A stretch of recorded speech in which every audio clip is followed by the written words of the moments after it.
प्रेक्षक हो नमस्कार. मराठी ऑल अपडेटमध्ये आपल्या सगळ्यांचं मनपूर्वक स्वागत.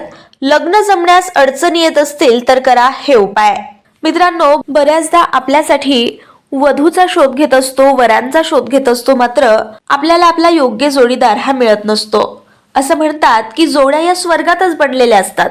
त्यामुळे जेव्हा आपण जन्मतो तेव्हा आपला जोडीदार देखील जन्मलेला हा असतोच, मात्र कधी कधी हा जोडीदार आपल्यापर्यंत पोहोचायला वेळ लागतो. शेवटी विधिलिखित सारं काही असतं, त्यामुळे योग्य वेळ आली की ते आपल्यापर्यंत पोहोचतच असतं. मात्र बऱ्याचदा आपले त्याच्यासाठी प्रयत्न हे योग्य दिशेने जात नसतात. त्यामुळे आपल्याला बऱ्याचदा आपल्या लग्नाची चिंता सतावत असते. तर तुम्हाला देखील अशाच लग्न जमण्यामध्ये अडथळे येत असतील तर लग्न जमण्याचा मार्ग सुकर होण्यासाठी शास्त्रामध्ये सांगितलेले काही उपाय आपण आजच्या भागामध्ये बघणार आहोत. त्यापैकी अत्यंत साधा सोपा उपाय जो आपण आजच्या भागामध्ये पाहणार आहोत, तर त्यासाठी आपल्याला रुचकीच्या झाडाची गरज लागणार आहे. त्यामुळे सर्वात आधी हा उपाय करताना तुम्ही तुमच्या घराच्या आजूबाजूला कुठे रुचकीचं झाड आहे का ते बघायचंय.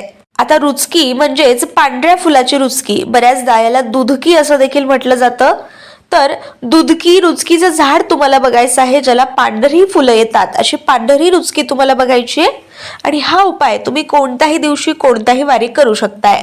तर त्यासाठी आपल्याला लागणार आहे काळ्या रंगाचा दोरा. पायामध्ये, हातामध्ये, वेगवेगळ्या तोडग्यामध्ये पूजेचं साहित्य ज्या ठिकाणी मिळतं तिथे तुम्हाला हा काळा दोरा आरामात मिळून जाईल. काशी दोरा असं देखील याला म्हटलं जातं.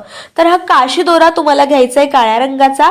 आणि ज्वारीच्या पिठाचा दिवा तुम्हाला करायचा आहे. लक्षात घ्या, गव्हाचा नाही, ज्वारीच्या पिठाचा दिवा तुम्हाला करायचा आहे.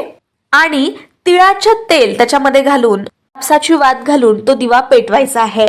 तो दिवा पेटवल्यानंतर जेवढी तुमची जन्मतारीख आहे तेवढे तांदळाचे दाणे तुम्हाला त्या दिव्यामध्ये घालायचे. म्हणजे तुमची जन्मतारीख 5 असेल तर 5 घाला, 7 असेल तर 7 घाला, 13 असेल तर 13 घाला. तेवढे तांदळाचे दाणे तुम्हाला त्या दिव्यामध्ये घालायचे आहेत.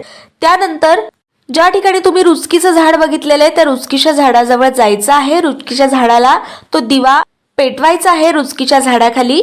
आणि कमीत कमी 21 आणि जास्तीत जास्त कितीही जेवढं तुम्हाला शक्य आहे तेवढ्या फेऱ्या तुम्हाला तो दिवा लावल्यानंतर रुचकीच्या झाडाला मारायचे आहेत. आणि त्या रुचकीच्या झाडाकडे प्रार्थना करायची आहे की लवकरात लवकर मला माझा जोडीदार मिळू दे. जर हा उपाय तुम्ही सलग 11 दिवस किंवा 21 दिवस केला तर निश्चित रूपानं तुमचं लग्न ठरेल आणि शुभ परिणाम तुम्हाला पाहायला मिळतील. तर अशाच नवनवीन अपडेट्ससाठी मराठी ऑल अपडेटला सबस्क्राईब करा.